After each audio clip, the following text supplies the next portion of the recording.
Hi viewers, today we're going to look at the Excel VBA round function to round a value to the nearest whole number.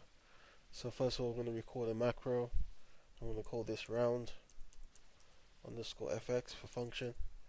Click on OK, then click on stop, and then I'm going to go to view my macro in the view tab. Click on edit,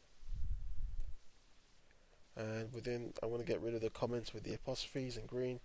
I'm going to add in my code and delete the duplicate sub and end sub routine statements. And before every line of code, I enter my error handling clause, which is on error resume next. Then you can see my code here. It's a message box. Within that message box has got the round formula.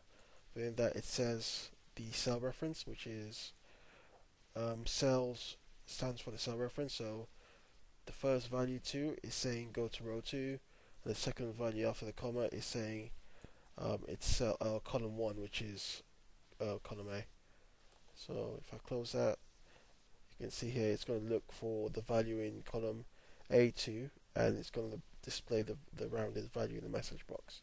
So if I click on macros in the view tab, click on run, you can see the rounded value of the number 3.5693 is 4. It's a whole number. So that's basically the round function in Excel VBA 2013.